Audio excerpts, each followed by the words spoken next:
Nuestro estudio bíblico y ya vamos a terminar. Diría yo que se termina hoy el estudio sobre Corintios. Pues lo que nos queda es el capítulo 16. Entonces tengan sus Biblias abiertas al capítulo 16 de Primera de Corintios, en donde lo que encontramos son algunas características importantes con respecto a la ofrenda y sobre todo con respecto a la vida en aquel entonces, en los tiempos del apóstol Pablo y los creyentes de ese momento. Así que no espero que nos detengamos demasiado. Vamos a ir pasando los textos. Aún así, si se dan preguntas entre las hermanas, pues por supuesto pueden hacerlo. Eh, Capítulo 16, 1 Corintios, el último capítulo, y esperaría yo que hoy cerremos ya todo el libro, toda la carta, perdón, de 1 Corintios. Versículo 1. En cuanto a la ofrenda para los santos, haced vosotros también de la manera que ordené en las iglesias de Galacia. Este es un texto muy importante, especialmente ahora en donde hay muchos tan tranquilamente, tan fácilmente dicen Pablo y los apóstoles nunca hablaron sobre la ofrenda. El apóstol Pablo habló muchísimo sobre la ofrenda. En esta misma carta, lo vimos en el capítulo 9. Casi todo el capítulo 9 está dedicado a la ofrenda. Y de hecho en 2 Corintios también está el capítulo 9 también dedicado, o todo el capítulo básicamente a la ofrenda. Entonces, aquí vemos un ejemplo, especialmente con estos detractores, es bastante cómico, ¿no? Como hablan, como dicen. Por supuesto, no niego que existe mucho latrocinio dentro de las iglesias, así como lavado de dinero y todo lo demás. Es algo simple y fácil de ver, de hecho. Pero no quiere decir que todas las iglesias o toda la iglesia de Cristo está entregada a eso, ni que todos los ministros del Señor están entregados a la búsqueda del dinero y la adoración al dinero.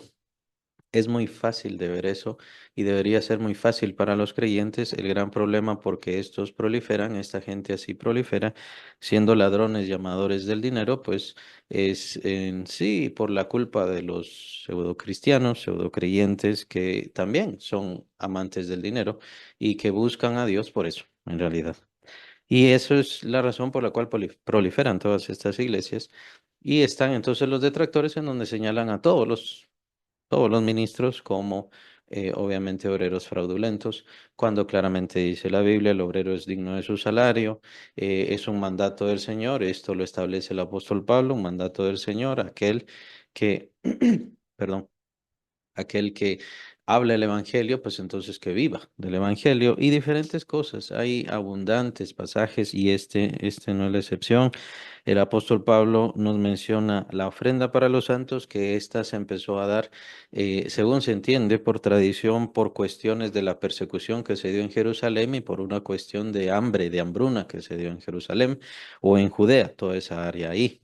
Entonces ya se estaban estableciendo las iglesias en Galacia, ya se estaban estableciendo las iglesias en Macedonia y entonces se comunicaban entre sí y lo que hicieron fue juntar, reunir estas ofrendas entre los mismos misioneros, que en este caso pues obviamente era Pablo, y contribuían a esto. Los filipenses también fueron mucho de esto, muy dados a esto. El apóstol Pablo lo señala bastante bien y lo vamos a ver cuando veamos Filipenses. Y entonces se dio esta ofrenda precisamente para ese tiempo de hambre, ese tiempo de necesidad que se tuvo en Judea, en aquella situación. Según parece, la costumbre de la ofrenda para los santos continuó. Y entonces la ofrenda para los santos se convirtió en la ofrenda para los misioneros, para los que iban a pregonar el evangelio, iban a abrir nuevos campos de trabajo, nuevos campos de predicación y nuevas iglesias.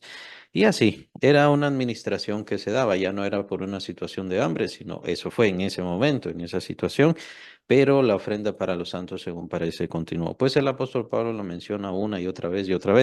Y es muy interesante aquí, como dice, haced también vosotros de la manera que ordené en las iglesias de Galacia. Ordené. Entonces, subrayo esa palabrita porque pues ahora se tiene esta costumbre como que simplemente es de dar por deseo, ¿no? Estaba la orden apostólica y la orden apostólica de un verdadero apóstol, obviamente, aclaro eso, no los actuales, sino un verdadero apóstol, pues él daba orden al respecto. Entonces, se tiene abundante evidencia acerca de la importancia de la ofrenda y del sostén y del cuidado y del resguardo de la propia iglesia hacia sus mismos ministros, hacia los misioneros, hacia la obra de predicación, etcétera, etcétera. Es bastante. Quien quiera decir que no, pues lo único que están haciendo es negar. Y creo que lo comenté la semana pasada. Lo que pasa es de que no hay fe. Una persona, pues obviamente que no ofrenda es porque no tiene fe. Y la persona que se ofrenda y que diezmas, pues se espera que definitivamente tenga fe. ¿Fe de qué? Fe de lo que está haciendo. Fe de que lo que está haciendo es una siembra y que de eso va a recibir fruto, multiplicación y prosperidad. Es la fe de la persona lo que esté buscando el Señor. Y por supuesto, también de esto depende y habla su vida en general. Vale la pena que recordemos la historia de Abel y de Caín, ambos hermanos, ¿no? Y en donde fue el primer asesinato y el primer fratricidio, en donde la misma ofrenda de Caín, la cual era mala, por supuesto, y en contra de lo que Dios había dicho, pero en realidad la misma ofrenda de Caín hablaba. Y de la ofrenda de Abel también se menciona eso, que hablaba de él, de lo que le había pasado. Entonces, nuestras ofrendas hablan de nuestra vida, de qué es lo que hacemos, de qué es lo que estamos haciendo y también de cómo estamos haciendo las cosas. Lo que hizo Cornelio, aún sin conocer al Señor, lo que hizo Cornelio menciona el ángel, tu ofrenda ha hecho memorial delante de Dios. Ha hecho un memorial. Este es un recordatorio, es que ha llegado a la misma presencia de Dios. ¿Por qué? Por causa de la intención de fe o la búsqueda que tenía Cornelio. Pero por supuesto, se le manifiesta el ángel para decirle, ve y busca a Pedro. Estoy parafraseando nada más y haciendo esto más sencillo. Ve y busca a Cornelio, él te va a decir, perdón, él ve y busca a Pedro, él te va a decir lo que necesitas hacer. Y obviamente ya sabemos la historia. Pedro les predica el evangelio. Antes que terminara de predicar el evangelio, inmediatamente cae el Espíritu Santo sobre Cornelio y sobre toda su familia y todos los que estaban ahí. Recibieron al Señor Jesucristo. Entonces la ofrenda es muy importante, la ofrenda es valiosa, la ofrenda habla a Dios, habla de nosotros, habla de nuestro ser.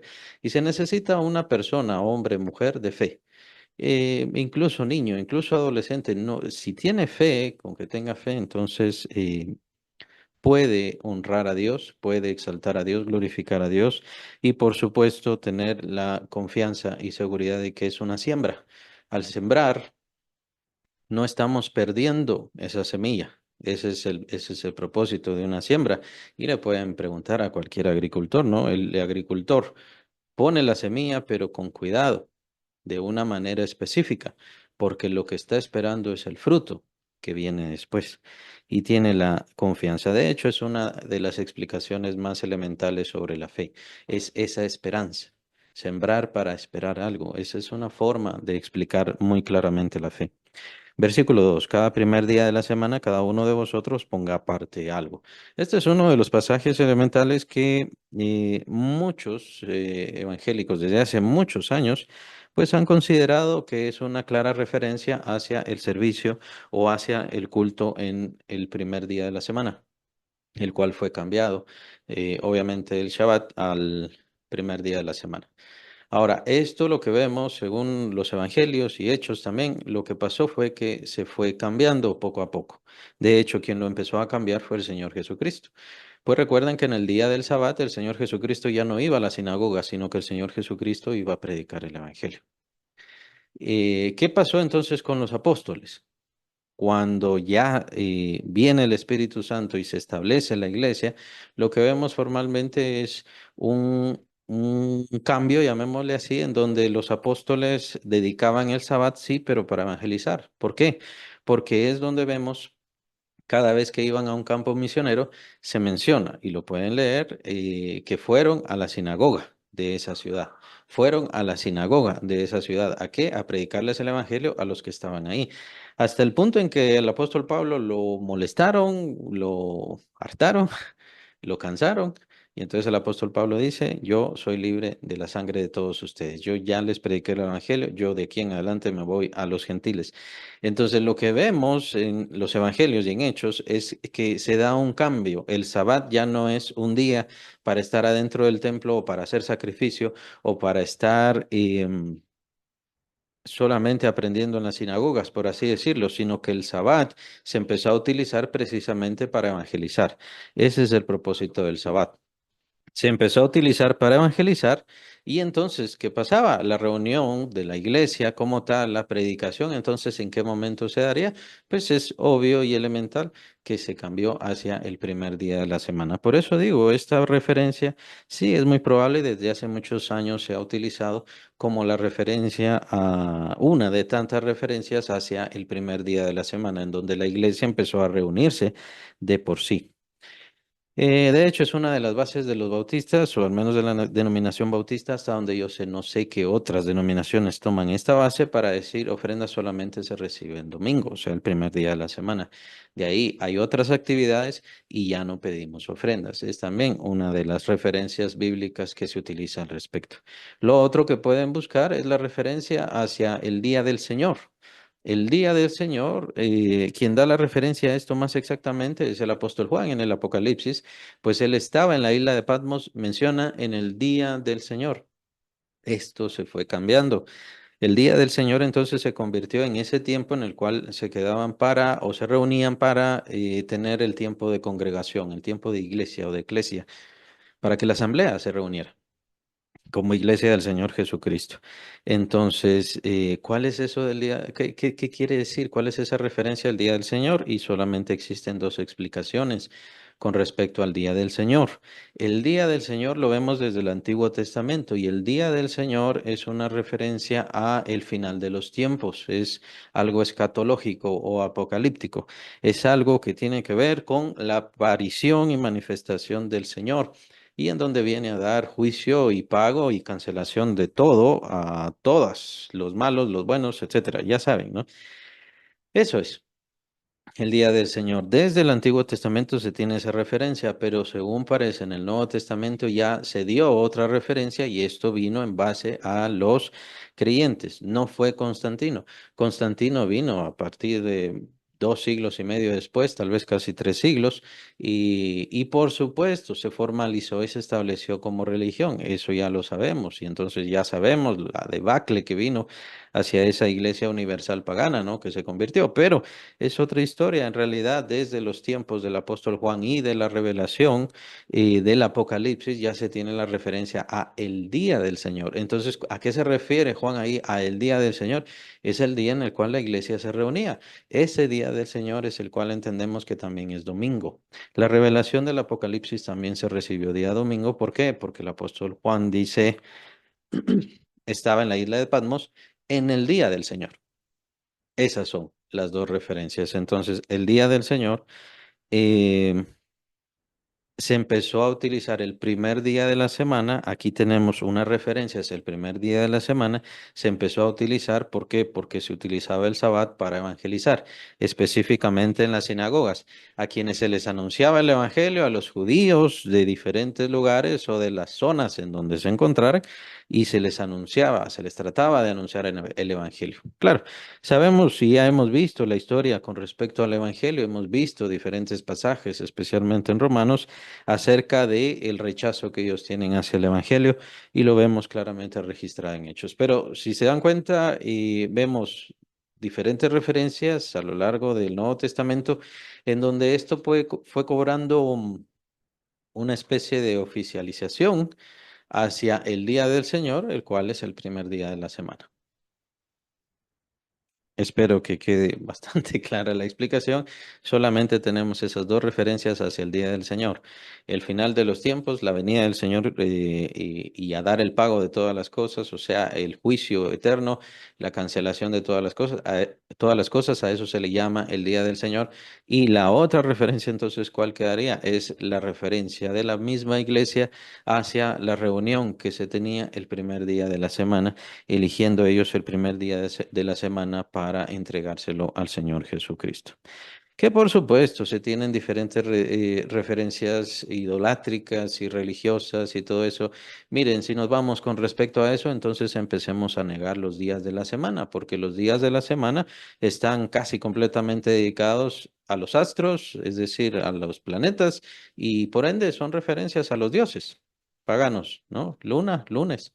A eso es a lo que se refiere. Entonces, no podemos desviarnos sobre las referencias que el mismo demonio también establece para guiarnos o para pensar que la iglesia está cometiendo paganismo. Recuerden que ese fue uno de los grandes errores de los adventistas del séptimo día y por el cual ellos se convirtieron en sectarios completamente. El Señor Jesucristo menciona acerca del Sabbat, mi Padre hoy trabaja y yo trabajo, y eso fue lo que tomaron como referencia los apóstoles y misioneros para evangelizar el día de Sabbat. Y vemos la referencia, cada vez que ustedes vean, fueron los misioneros a evangelizar y entraron en la sinagoga de ellos, así se menciona comúnmente, entraron en la sinagoga de ellos y les hablaban del evangelio. ¿Qué quiere decir? Era el día de Sabbat, o sea, ellos se dedicaron al evangelismo el día del Sabbat. Entonces tomaron el día siguiente, o sea, el primer día de la semana, para hacer su reunión de iglesia, además para hacer esa división. De todas maneras, no existe una referencia formal acerca de un día en el cual tengamos que reunirnos. Eso sí es muy importante. Sí es importante aclarar que debemos apartar el tiempo para el Señor, así como es, porque es la primicia de nuestro tiempo. Nosotros al Señor mínimo le tenemos que dar la primicia de todo, o sea, la primera parte. El diezmo es la primera parte. El día que le entregamos al Señor, esa es la primera parte de nuestro tiempo, la primera parte de nuestros días. O si quieren verlo así, la primicia de nuestro esfuerzo. Formalmente, incluso a Dios le tocaría el primero de los hijos, el primogénito. Y eso lo vemos también en el Antiguo Testamento. Es por eso que el Señor hizo un pago, hizo una cancelación y dijo, no, voy a tomar a toda la tribu de Leví. Pequeños, grandes, primogénitos o el siguiente, no importa. Voy a tomar a todos los levitas para que sea más ordenado y que sea más claro. Esta tribu es mía y es para mí y es para mi servicio y para lo que yo quiero hacer. Es una historia bastante grande, muy interesante, ¿no? Pero eso es lo común. Se da esa referencia hacia las primicias. Ahora, el Señor Jesucristo lo aclaró bien. No hay un mandato específico en este día y a esta hora y por tanto tiempo se van a reunir. ¿Por qué? Porque el Señor no podía dejar nada establecido así. Esto es a causa de las persecuciones. Las persecuciones se dieron en la iglesia y se siguen dando todo el tiempo. Es por eso que no hay una marca, es por eso que no hay una señal. La única marca, si quieren verlo así, es el sello del Espíritu Santo. Obviamente ningún ser humano lo ve. Otra marca es el bautismo. El bautismo no deja ninguna marca. El Señor no nos quiere con un corte de cabello diferente. El Señor no quiere a las mujeres con un tipo de falda especial. El Señor no quiere a las mujeres con velo especial o algo así, porque esas son señales propiamente de vestido, pero em, el Señor no nos deja señales específicas para marcar, esta es mi iglesia.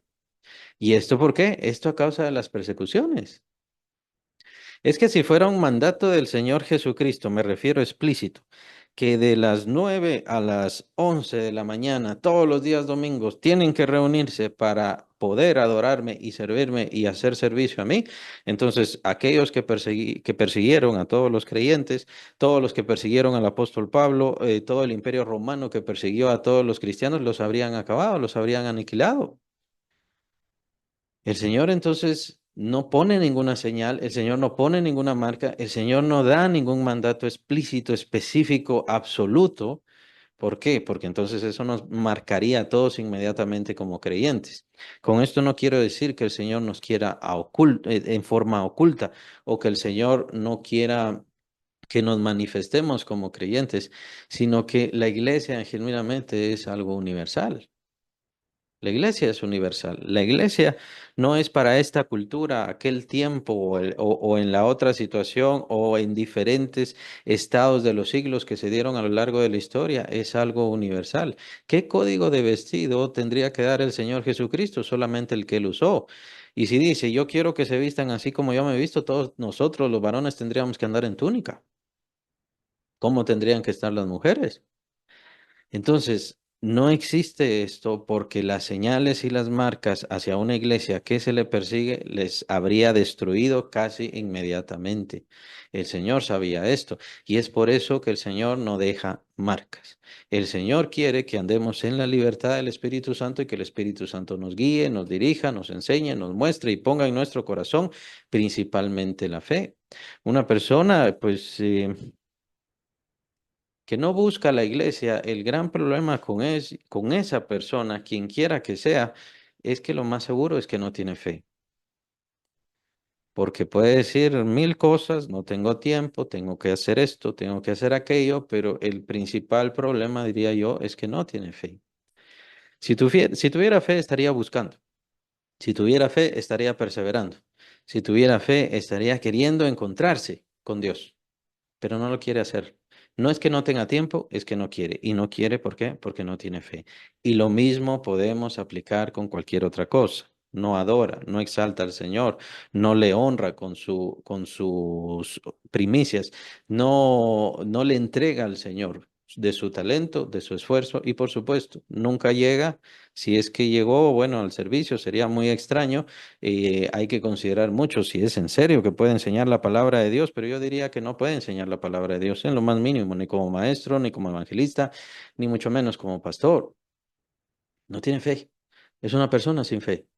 Entonces es por eso que no participa y no quiere participar porque no tiene fe. Y es en eso en lo que se basa nuestro servicio y nuestra honra y exaltación al Señor.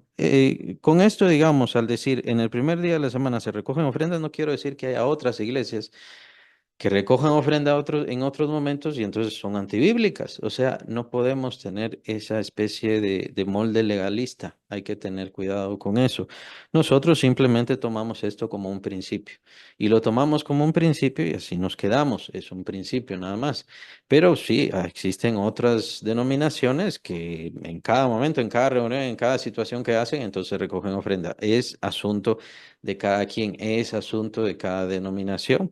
Y es asunto de cada creyente. Eso sí, le toca a cada creyente juzgar cómo está el ministro, de qué manera está buscando al Señor, etcétera. Ya toca de cada quien, ¿no? Tenía ganas de hablar de ciertas situaciones de algunos actualmente, pero mejor no. Mejor queda en cada quien el estar juzgando cómo son las personas de quien se supone que reciben la palabra. Según haya prosperado, guardándolo. Muy importante con respecto a la ofrenda, según haya prosperado, según haya prosperado. En el Antiguo Testamento también se menciona esa característica, según haya sido bendecido. No se trata de dar más allá de lo que recibí. Dios, al bendecirme, eh, también se menciona esta característica muy importante. Dios da pan, semilla, perdón, al que siembra y pan al que come. En eso mismo que nos da, ahí mismo está la semilla para que nosotros podamos plantarla. Es de acuerdo cómo hemos sido prosperados. Y de acuerdo cómo hemos sido prosperados, el Señor irá prosperándonos cada vez más y más. Es esa la característica. Yo les recomiendo que tengan mucho cuidado con aquello de tuve una visión, dirían algunos, tuve una visión, tuve alguna revelación, tuve alguna situación y el Señor va a abrir por 15 minutos las puertas del cielo y en esos 15 minutos usted tiene que mandar aquí una ofrenda de tanto. Hay que tener cuidado con eso. Para empezar, Dios no se guía por los tiempos, Dios no está limitado solamente por la visión de uno o de otro hombre. Además, es muy claro ver que esas personas solamente están dedicadas a buscar el dinero, para que cuando yo llegue no se recojan entonces ofrendas. Versículo 3 y cuando haya llegado, perdón, y cuando haya llegado a quienes hubiese designado por carta, a estos enviaré para que lleven vuestros donativos a Jerusalén. Me llamó la atención eso de a quienes hubiere designado por carta, en donde vemos al apóstol Pablo administrando estas cosas. Son partes interesantes de los tiempos de la vida del apóstol Pablo. Cómo la iglesia se estaba organizando, cómo la iglesia se estaba estableciendo y para que no hubiera problema de robos, asaltos, alguna situación así. Entonces el apóstol Pablo por carta decía, estos son los que a los que les tienen que entregar esta ofrenda. Esta ofrenda, recordemos que sí se utilizó en los tiempos de una sequía muy fuerte en Judea y en Jerusalén y para ayudar a los hermanos de aquel entonces. También se utilizó para la persecución, pero de ahí se mantuvo para mantener la misión y en este caso específicamente al apóstol Pablo. Entonces esta ofrenda para los santos se convirtió en la ofrenda para las misiones. Y es por eso que el apóstol Pablo dice, yo designo o yo voy a designar por carta a fulano o a fulano de tal y entonces a ellos se los tienen que entregar. Muy importante esto, el apóstol Pablo está administrando todas estas cosas y ellos le harían llegar al apóstol Pablo ya los misioneros en aquel entonces este aporte, esta bendición. Versículo 4. Si fuere propio que yo también vaya, irán conmigo. Ahora el apóstol Pablo empieza a hablarnos de su deseo de viaje o sus planes de viaje. Vamos a seguir con el versículo 5 en donde pues el apóstol ya solamente expone sus planes de viaje. Es muy interesante cómo toma estos grandes hombres de la fe, grandes personajes de la iglesia y cómo estaban en constante trabajo y esfuerzo adentro de la iglesia. Dice a partir del versículo 5, estos pasajes los vamos a solo pasar leyendo, pues no vamos a encontrar mayor cosa en ellos. Y así que es importante que tengan sus Biblias. Iré a vosotros cuando haya pasado por Macedonia, dice el apóstol. Pues por Macedonia tengo que pasar. Recuerden que Macedonia es un área de Grecia o lo que hoy se conoce como Grecia. No todo, era Macedonia y Acaya. Macedonia y Acaya es lo que hoy se conoce como Grecia. Y podrá ser que me quede con vosotros o aún pase el invierno para que vosotros me encaminéis a donde haya de ir porque no quiero veros ahora, de paso, pues espero estar con vosotros algún tiempo, si el Señor lo permite. La idea del apóstol Pablo no era solamente pasar de vista, no era solamente pasar de viaje, sino quedarse un tiempo con ellos. Recuerden que el apóstol Pablo era en sí su situación de vida de esta manera. El apóstol Pablo dice, yo me debo a griegos, ya no griegos, a sabios, ya no sabios, a todos soy deudor, dice el apóstol Pablo, porque la idea de su misión, de su visión, de su entrega, de su conocimiento, es que a todos se los debía, siempre y cuando obviamente lo quisieran recibir, ¿verdad?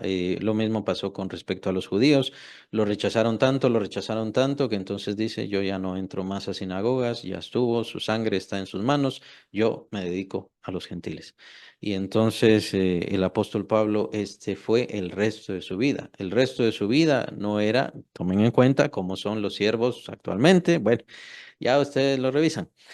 Eh, el apóstol Pablo ya no tenía vida formal para sí. Él ya no decidía por sí mismo, es decir, no tenía una casa, no tenía una tierra, él ya no tenía nada. Su propósito era viajar a diferentes áreas, incluso donde ya lo conocían, pero y habían recibido el evangelio, pero ver cómo estaban las iglesias y en qué forma podía bendecirlas y de ahí ir y de ahí apartarse, perdón, a otras áreas. Ese era su constante. Incluso cuando sale de la cárcel, según la tradición, la primera cárcel en Roma, en donde termina el libro de Hechos, al salir de ahí, sigue predicando y él sigue viajando y él sigue haciendo diferentes cosas. Solamente recuerden que ya estaba bastante anciano para entonces. Y es entonces donde nuevamente lo arrestan y en donde viene la situación de que es su arresto final, ya para que se cumpla su martirio.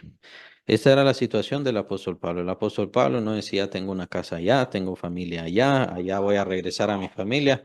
Él ya no tenía casa, no tenía familia, él se debía a las áreas, a las iglesias, a las zonas que querían escuchar de él. Incluso tenía a los hermanos muy amados, los filipenses, y él decía, tengo que ir, tengo que seguir predicando. Él no se quedaba con un grupo, tenía que seguir predicando, sin importar qué clase de hermanos, personas o dificultades encontrara en esas otras áreas. Esa era la vida del apóstol, seguir perseverando y entregando el evangelio hasta, por supuesto, el día de su muerte. Por así decirlo, el único momento en donde se tenía a él en serio en un lugar fijo era cuando estaba arrestado. Era el único momento. Algunos piensan que esa es la razón por la cual el Señor permitía tanto arresto en el apóstol Pablo para dejarlo descansar y que entonces él permaneciera obviamente descansando orando y principalmente escribiendo. Pero definitivamente la escritura del apóstol Pablo fue vital y para eso fueron vitales sus prisiones, lastimosamente. Aún así, por medio de ese sufrimiento también predicaba el evangelio. Creo que estábamos en el 7. Tuve el 8, pero estaré en Éfeso hasta Pentecostés, porque se me ha abierto puerta grande. Recuerdan que el Pentecostés es poco después, son 50 días aproximadamente después de la Pascua. ¿Verdad? Es la otra festividad, es la festividad de los primeros frutos y obviamente fue el tiempo en el cual vino el Espíritu Santo. Para demostrar o para sacar a luz los primeros frutos del Evangelio y del sacrificio de nuestro Señor Jesucristo. Versículo 9, porque se me ha abierto puerta grande y eficaz y muchos son los adversarios. Y si llega Timoteo, mirad que esté con vosotros con tranquilidad, porque él hace la obra del Señor, así como yo. Por tanto, nadie le tenga en poco, sino encaminadle en paz, para que venga a mí, porque le espero con los hermanos. Timoteo literalmente era hijo del apóstol Pablo, pero literalmente me refiero por el Espíritu, y literalmente me refiero porque el apóstol Pablo lo amaba como si fuera su hijo, y Timoteo amaba al apóstol Pablo como si fuera su padre. Le llama mi hijo en la fe o mi hijo espiritual. Entonces, el apóstol Pablo daba muchas veces estas calificaciones o esta recomendaciones a las iglesias y a los hermanos porque habían otros misioneros que iban a diferentes lugares. Tanto Timoteo, recordemos que Apolos formalmente no fue instruido por el apóstol Pablo, pero sí fue instruido por Priscila y Aquila, que se menciona en el versículo 2 acerca del hermano Apolos. Vean. Y Apolo fue instruido por Priscila y Aquila, quienes fueron discípulos del apóstol Pablo. Ellos pasaron una temporada con el apóstol Pablo, no solamente oyéndole sus predicaciones, no solamente viéndole en su trabajo misionero, sino que literalmente trabajaron con él haciendo carpas, haciendo tiendas. Entonces, mientras hacían tiendas, el apóstol Pablo, es una visión muy interesante que siempre me imagino yo, el apóstol Pablo haciendo tiendas y ahí estaba Priscila y Aquila y ellos estaban recibiendo toda la doctrina del apóstol Pablo, toda la doctrina del apóstol Pablo. Fue poco tiempo después de eso, entonces, cuando escuchan a Apolos predicar el Evangelio, y entonces lo toma Priscila y Aquila, toman a Apolos y le explican el Evangelio más claramente, el Evangelio paulino. Algo muy interesante con respecto a todo esto, y es que se da mucho en la iglesia. Nosotros no sabemos a quiénes les estamos predicando, a quiénes les estamos enseñando, pero a quienes les enseñamos, no sabemos si más adelante, incluso años después, lo que nosotros les enseñemos, ellos también lo estarán enseñando a otros. Y eso es parte de nuestra bendición también. Y vean cómo Apolos, siendo instruido por Priscila y Aquila, regresa, por así decirlo, regresa al círculo, ¿no? Se cierra el círculo. Entonces, viene a servir como uno de los grandes ministros y misioneros, también trabajadores de ese grupo especial del apóstol Pablo. Son cosas muy interesantes, partes muy interesantes y sí se ven en el Evangelio constantemente. Acerca del hermano Apolos, mucho le rogué que fuese a vosotros con los hermanos, más de ninguna manera tuvo voluntad de ir por ahora, pero irá, perdón, cuando tenga oportunidad. Es otro misionero, Timoteo misionero, Apolos misionero, Tito otro misionero. Ese era el propósito del apóstol Pablo y era la misión y era muy efectivo, por cierto, en crear y bendecir y hacer crecer ministros para la obra del Señor Jesucristo. Salutaciones finales. Velad, estar firmes en la fe, portaos varonilmente y esforzaos. Bien, velad es muy constante esta palabra a lo largo de todo el Evangelio y de los escritores evangélicos, o sea, de los escritores apostólicos. Pues tenemos que estar firmes contra el pecado, tenemos que estar firmes contra la tentación, tenemos que estar velando a la venida de nuestro Señor Jesucristo, que el Señor nos encuentre velando, eso es parte y muy constante y muy importante de el estar genuinamente preparados para la manifestación del Señor Jesucristo. Así que velar. Velad. ¿Qué quiere decir? Que no nos durmamos, que no nos dejemos llevar por el mundo, que no nos sorprendan las situaciones del mundo y que por supuesto no nos convirtamos al mundo. Estar firmes en la fe. Perdón, esto le dice el apóstol Pablo a los corintios, pues ya hemos visto caso tras caso de cosas malas, situaciones difíciles, pecado. em, Incluso dejaron de creer en la resurrección del Señor Jesucristo, dejaron de creer en la resurrección de Él, en la resurrección nuestra, en lo que vendría y en diferentes cosas. Entonces, lo que reciben de la fe tienen que mantenerse firme en eso. Eso es todo, mantenerse firme en eso. Vean que no se trata de que estamos llegando a un nivel evolutivo superior. Nosotros no estamos buscando una iluminación, no sé, gloriosa o algo así, o suprema, o llegar como que somos Buda. No, no tenemos que llegar a esos niveles y a esos estratos, y esas son formas de engaño que utiliza el diablo. Le pasa a los judíos mucho porque ellos se dejan llevar mucho por la cábala. Y el problema con la cábala es de que es mucha numerología y es una complicación completamente sin sentido, porque es número aquí, número allá, ¿qué significa este número? ¿Qué significo yo como número? O lo que sea, es ilógico. Em, Me refiero a que hay muchas cosas y el diablo trata de hacernos perder y de caer en diferentes tretas y diferentes engaños. Lo que tenemos que hacer es lo que hemos recibido, en eso nos tenemos que mantener y se acabó. Tenemos que compartir el Evangelio a otras personas, que otras personas vengan al conocimiento del Señor Jesucristo y ya, no es tan difícil, no es tan difícil. No se trata de recibir otras revelaciones, otras iluminaciones, nuevas unciones y todas esas cosas también son medios en mucho sentido de engaño. Miren pues, si tenemos al Espíritu Santo, ¿qué más unción necesitamos? Si tenemos al Espíritu Santo, tenemos la mente de Cristo. Lo vamos a ver en la siguiente carta. Tenemos la mente de Cristo. ¿Qué más dirección necesitamos? Es por eso que ya no se aplica el profetismo. Puede ser que sí esté la profecía como tal y que algún hermano diga, bueno, mañana va a temblar. De hecho, qué bueno sería. Ayer tembló acá y nadie lo sabía y nadie se lo esperaba. Qué bueno sería, ¿no? Que existiera algún hermano o hermana. Mañana va a temblar, mejor vamos todos de día de campo. Qué bueno fuera. Pero no, ahora el profetismo que existe es adivinación, es hacer hechicería. Y lo peor de todo es meter todo esto adentro de la iglesia del Señor. Definitivamente los planes de Cristo y los propósitos del Señor se tienen muy de lado y de pronto la profecía lo único que le importa es saber qué edificio compra, a ver qué nuevo estadio se tiene y, y a ver qué otra empresa va a abrir. Y en eso se limita la profecía. Esa no es la profecía de Dios. La profecía de Dios es la que estamos esperando que se cumpla acerca de nuestro Señor Jesucristo y su manifestación gloriosa. Y al manifestarse Él, nosotros nos vamos a manifestar como verdaderos hijos de Dios y como lo que verdaderamente somos en Cristo Jesús. Es eso lo que estamos esperando. Y si necesitamos una profecía, es algo que nos ayude a estar más dispuestos, más dedicados, firmes y completamente esperando ese momento y ese evento glorioso. Eso no lo vemos. Lo que estamos viendo ahora es que la iglesia se está apartando cada vez más. La iglesia se está apartando cada vez más y es muy lastimoso todo esto. Por supuesto, entonces vienen las situaciones de pecado, el pecado está bien, el hacer lo malo está bien, el robo está bien, desde la misma iglesia no hay problema, rupturas y diferentes situaciones. ¿Por qué? Porque la iglesia se está desviando, se están apartando de la fe, no se mantienen firmes, no están velando, las acechanzas del diablo les están ganando y bueno, es muy delicado lo que vendrá.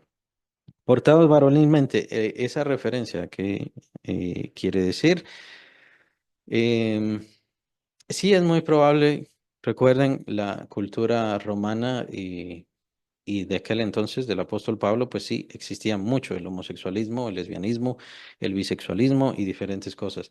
Sí se daba mucho esto. Así que puede ser una referencia a esto, especialmente considerando a los corintios que estaban muy, muy, muy desviados de la verdad del Señor. Aún así, también en este mismo capítulo lo vamos a ver al final, que se tenía la costumbre entre los mismos cristianos lo que se llama el ósculo santo, o sea, se besaban.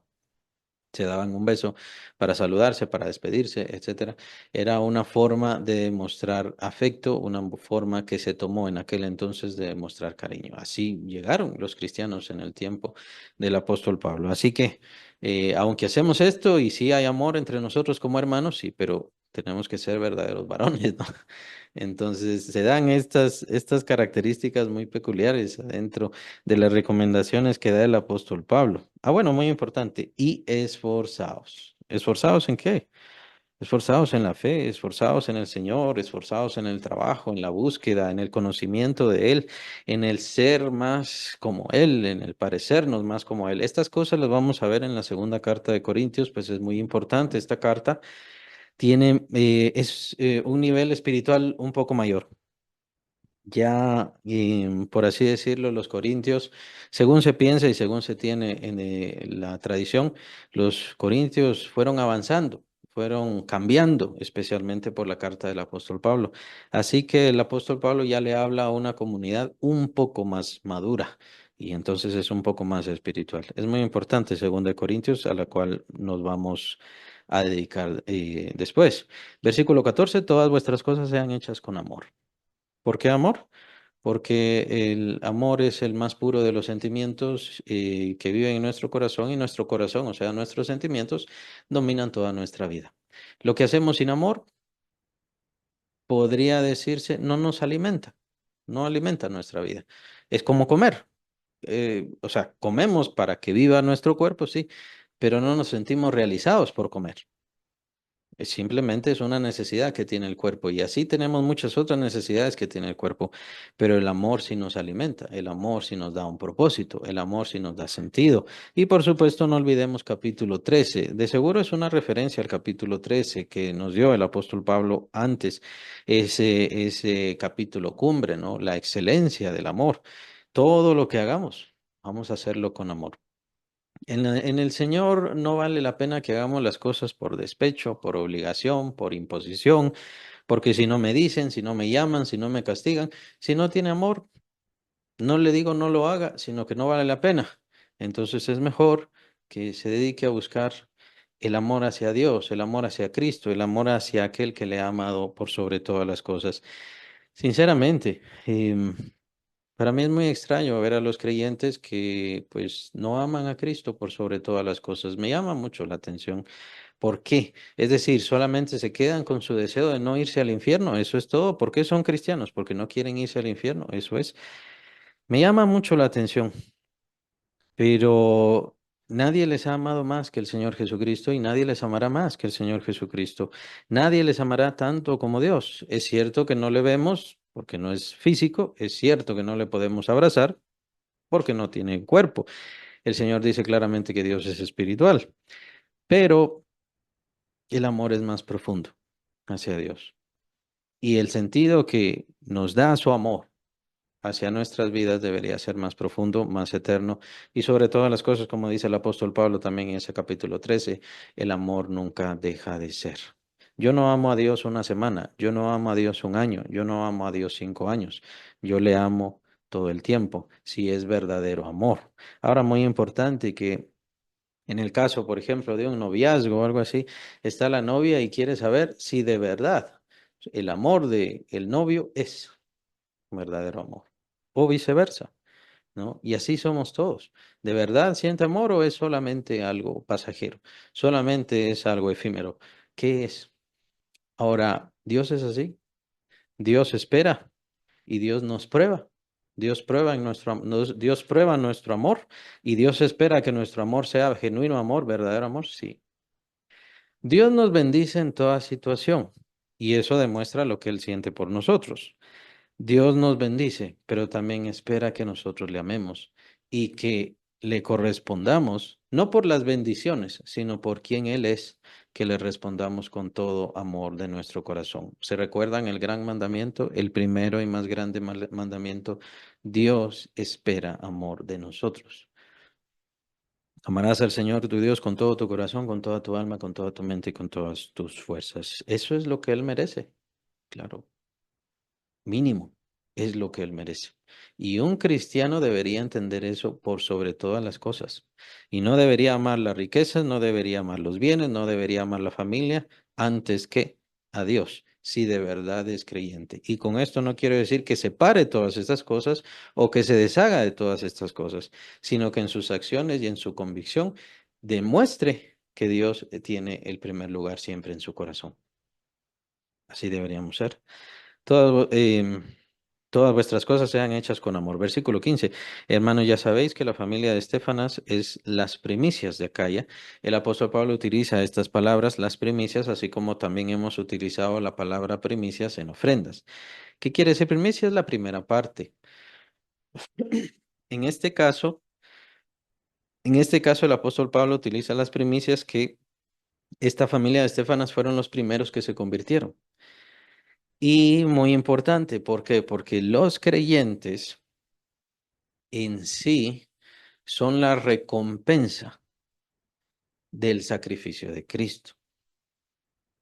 El que nosotros le entreguemos nuestro corazón al Señor es el fruto de su sacrificio en la cruz del Calvario. Es fruto de eso. Entonces, por eso el apóstol Pablo utiliza la palabra primicias. Somos hijos de Dios. No es que somos ofrenda en sí, o sea, no se aplica en ese sentido, sino que somos fruto o consecuencia o la ganancia, si quieren verlo así, en un punto de vista un poco económico, somos la ganancia del sacrificio del Señor Jesucristo por todos nosotros. Y al decir el apóstol Pablo primicias, entonces sí, todos son ganancia, todos son la ganancia, todos los salvos, todos los que se han convertido son ganancia para Cristo, pero la primicia, o sea, los primeros que salieron, los primeros que se convirtieron, fue la familia de Estefanas. Por eso quería señalar esto. Se utiliza el apóstol Pablo en este término, esto pues es muy importante ver cómo el apóstol Pablo, por ejemplo, la ofrenda dice que es siembra, dice que es sacrificio también. Utiliza esta figura del sacrificio con respecto a las ofrendas. ¿Cuál es entonces? ¿Es sacrificio o es siembra? Las dos cosas es. La ofrenda es todo eso y de hecho hay más figuras. En este caso, las primicias son utilizadas, ¿por qué? Porque todos los creyentes somos la recompensa o la ganancia o el fruto recibido a causa del sacrificio del Señor Jesucristo. En este caso, la familia de Estefana son los primeros que recibieron a Cristo, son los primeros que vinieron a ser frutos de del sacrificio de nuestro Señor y, por supuesto, la predicación del Evangelio. Versículo 16. Os ruego que os sujetéis a personas como ellas y a todos los que hayan trabajado. ¿Esto por qué? Porque estos son, ayudan y trabajan. ¿Qué? Ayudan y trabajan. Y a todos los que ayudan y trabajan. Esto es porque estos serían como los ancianos. Solo es eso, ¿no? Serían los ancianos. ¿Por qué? Porque son los primeros que llegaron, son a quienes se les ha entregado primero el Evangelio. Recuerden que el apóstol Pablo también tenía esto por costumbre. Esto se da mucho en el segundo viaje. ¿Por qué en el segundo viaje? Porque en el segundo viaje se persiguió mucho al apóstol Pablo. Siempre se persiguió al apóstol Pablo, pero en el segundo viaje se persiguió mucho. El apóstol Pablo fue a Filipos, fue a Tesalónica y cada vez que él entraba a un área, entraba a una ciudad, al poco tiempo venían los judíos que lo estaban persiguiendo a él, llegaban a esta ciudad a perseguirlo, él tenía que salir huyendo. Entonces, ¿qué pasaba? Lo que pasaba que el apóstol Pablo y tomaba a estos nuevos creyentes, a estos nuevos convertidos y rápido les enseñaba. Rápido les enseñaba la palabra, rápido les enseñaba la instrucción. Obviamente era como un curso intensivo, por así decirlo. Les enseñaba rápido la palabra, ya sabía que lo venían persiguiendo, entonces venían los perseguidores, él se iba, pero dejaba a estos hermanos, los dejaba en la ciudad y que ellos siguieran predicando, que ellos fueran los que siguieran evangelizando y dedicándose a la palabra en esa área. Esto fue muy común en caso del apóstol Pablo y es lo que estamos viendo acá. Que estos fueron las primicias, quiere decir que fueron los primeros instruidos por el apóstol y el apóstol Pablo de una vez los ponía a trabajar, a servir y a dedicarse a la obra. Entonces, ¿qué pasaba? Se convertían como si dijéramos en los ancianos, los primeros ministros de la obra del Señor o los primeros administradores de la obra de Dios. Anciano no quiere decir una persona mayor de edad. Em, Más bien es una cuestión de posición, honor, conocimiento o mayor conocimiento a la cual uno se puede adherir para obtener mayor bendición a través de esa persona. Tomen en cuenta que no existe una jerarquía. El apóstol Pablo es el perito arquitecto de la iglesia, él lo menciona claramente y no existe una jerarquía. ¿Qué quiero decir? Que no existe Tienen que hacer todo lo que éste dice porque este está vestido de blanco y este es un super santo y este es el más importante y este es el más valioso. O vean a todos los otros que tienen sotana, estos tienen que hacer todo lo que ellos digan sin importar qué, porque ellos incluso los pueden echar al infierno a todos ustedes. No existe jerarquía, no existe ningún compromiso ni ningún dominio. Lo que tenían estos, y por qué les dice el apóstol que se sujeten, es porque habían recibido antes el Evangelio y una mayor instrucción. Por lo tanto, eran capaces de seguir instruyendo a los demás hermanos. Obviamente todo esto con la ayuda del Espíritu Santo. Y esto se ve mucho más claro en el capítulo 4 de Efesios, en donde el apóstol Pablo habla sobre la organización de la iglesia y que todos nosotros nos vamos sirviendo los unos a los otros y de esta manera vamos creciendo, todos, hasta que todos lleguemos a la unidad de la fe y del conocimiento del Hijo de Dios, hasta un varón perfecto, a la medida de la estatura de la plenitud de Cristo. ¿Ya? Capítulo 4 de Efesios. Entonces no existe jerarquía, muy importante. Desde acá lo vemos y lo seguiremos viendo, no existe jerarquía, solamente existe el asunto de si aquella persona conoce más, me puede enseñar más. Así que voy a oír, voy a escuchar, voy a aprender, voy a entender. Ese es el sujetarse, el sentido del sujetarse. Me regocijé con la venida de Estefanas, de Fortunato y de Acaico, pues ellos han suplido vuestra ausencia, porque confortaron mi espíritu y y el vuestro. Reconoced, pues, a tales personas. Las iglesias de Asia os saludan. Aquila y Priscila, con la iglesia que está en su casa, os saludan mucho en el Señor. Y esa referencia a su iglesia que está en su casa. Las iglesias no son un templo. Las iglesias no son un lugar especial, sacrosanto, diferente. Y es por eso también que nosotros no nos dejamos llevar por la situación del templo de Israel. Si se da, si no se da, si lo construyen al fin o no lo construyen, a nosotros no nos interesa, no tiene nada que ver con nosotros. La iglesia puede estar en mi casa, sí puede estar en mi casa. Ahora tomen en consideración esto porque antes estuve mencionando lo de los ministros. O sea, yo puedo ir a iglesia del Señor y la iglesia es mi familia y solamente estamos nosotros con mi familia por aquella situación. Bueno, a los mormones les pasa mucho porque los mormones pues obviamente practican la poligamia y son personas pues completamente condenadas, obviamente, pero ellos se pelean mucho hasta con sus mismas iglesias y entonces se separan y dicen, bueno, entonces yo con mi familia voy a hacer los servicios en mi casa porque ya en ninguna iglesia me recibe. Esos son los mormones, ¿verdad? Ahora, ¿qué pasa con nosotros? Lo que pasa en nosotros y que sí es la recomendación a dar, una iglesia, o sea, yo y mi familia podemos ser una iglesia y nada más quedarnos ahí como iglesia. Vea, lo que pasa es que la iglesia está formada por una estructura espiritual en donde tiene que encontrarse pastores, maestros, evangelistas. Y en el caso de los apóstoles serían los enviados, que después se tomó ese nombre para más bien llamarles misioneros, porque apóstol recuerda que apóstol es enviado. Entonces también estaban los enviados por la iglesia y se les llamó apóstoles, pero es que no eran apóstoles, eran enviados de la iglesia, o sea, eran misioneros para llevar el evangelio. Ese es el sentido de enviado.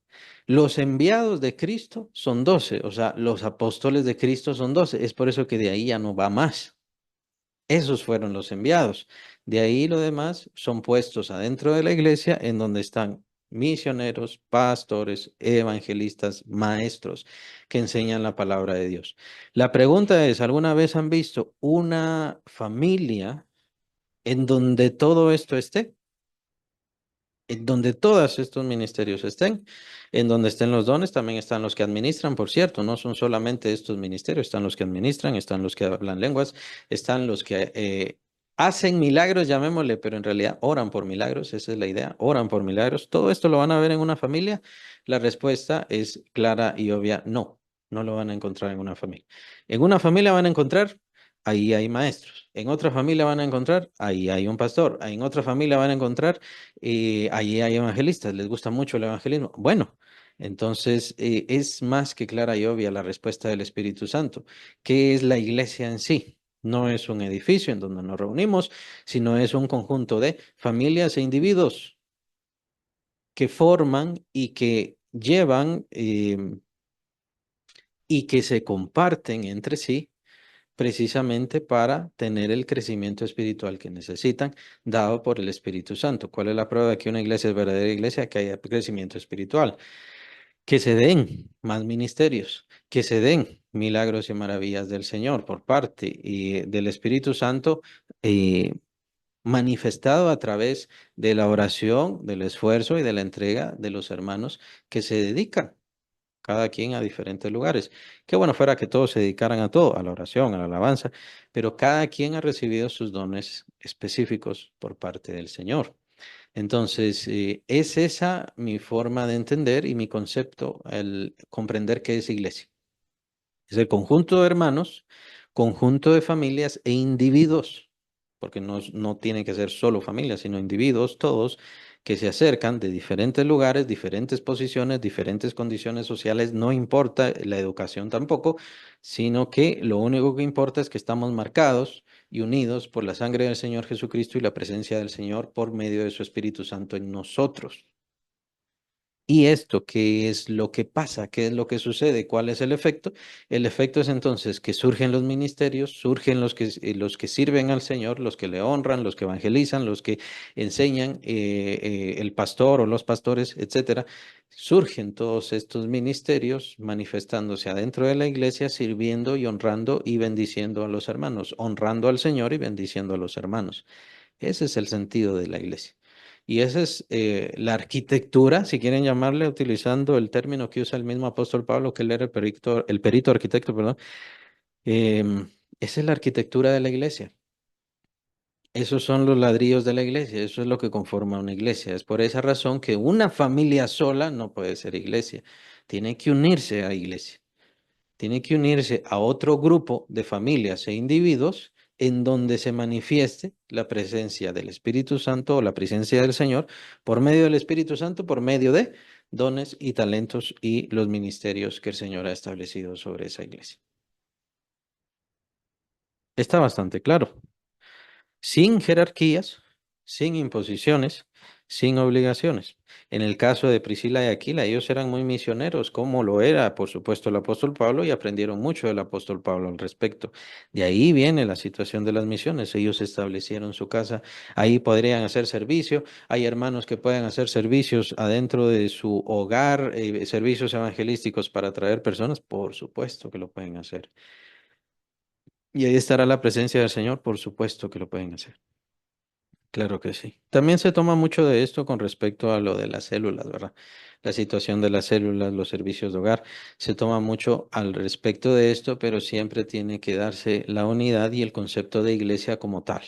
La unión, familias, individuos que están o que participan del Espíritu Santo y el Espíritu Santo se manifiesta por medio de la predicación, la enseñanza y por supuesto que también se den las manifestaciones del Señor en sanidades y en diferentes cosas. Eso es iglesia. Versículo 20.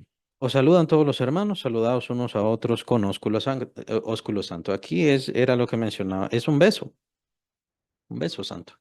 Ahí lo que dice es beso santo, en realidad. Por cuestiones y situaciones del traductor, es aquí donde nos damos cuenta cómo el traductor es muy precavido con respecto a su forma de traducir y trata de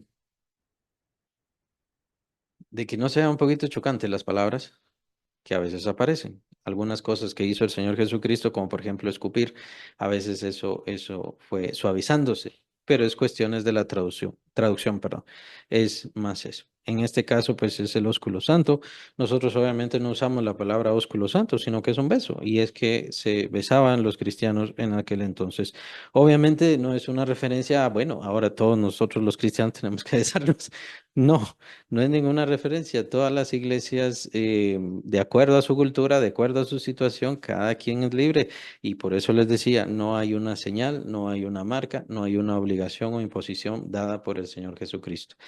Ni de vestido, ni de iglesia, ni de templo. Vean que vimos toda la carta de Primera Corintios y aquí no hay ninguna referencia a quiero que el templo sea levantado de tal forma, quiero que me construyan tantos templos, quiero que en el templo siempre tengan un altar enfrente o alguna cosa así. No existe ninguna referencia al respecto, porque la iglesia y el establecimiento de la iglesia es una construcción de creyentes llenos del Espíritu Santo que vienen a honrar y a servir al Señor y a traer los frutos hacia el reino de Cristo. Los frutos son los nuevos creyentes. Versículo 21.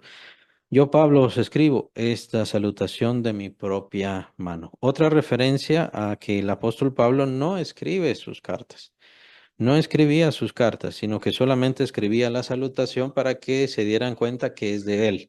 Genuinamente él la había escrito. Él entonces da esta salutación para que sepan que es él ciertamente el que la había hecho.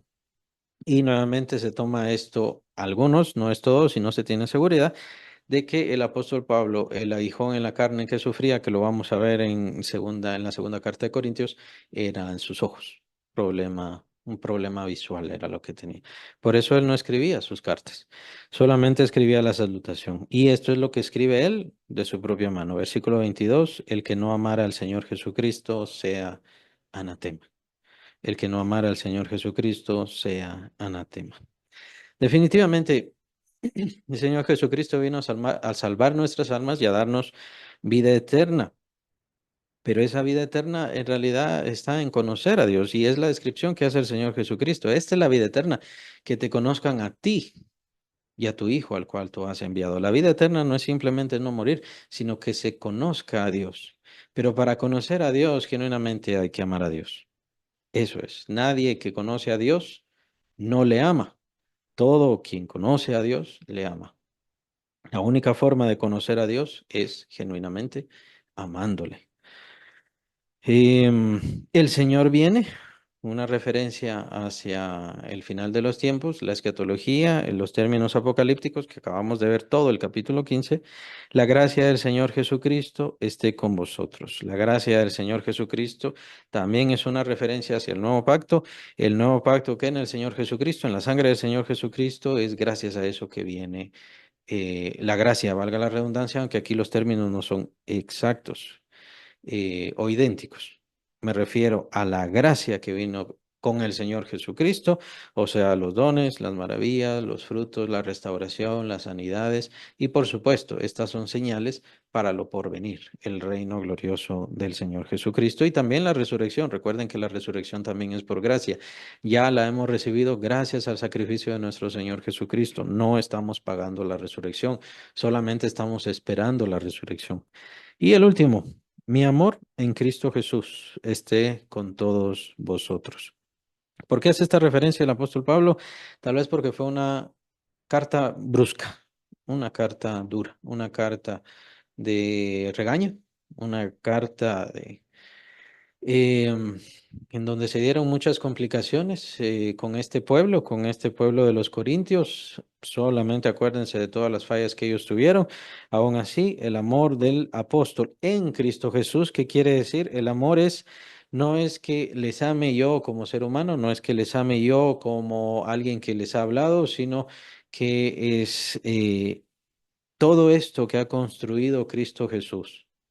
Si nosotros somos hermanos, es por Cristo Jesús. Si nosotros somos hijos del mismo Padre, es por Cristo Jesús. Si tenemos eternidad, es por Cristo Jesús. Si estamos hablando de todas estas cosas grandes, porque tenemos lo mismo y es gracias a Cristo Jesús. Entonces, de la misma manera surge el amor. Somos hermanos y tenemos amor como hermanos en Cristo, precisamente porque Cristo Jesús murió por nosotros.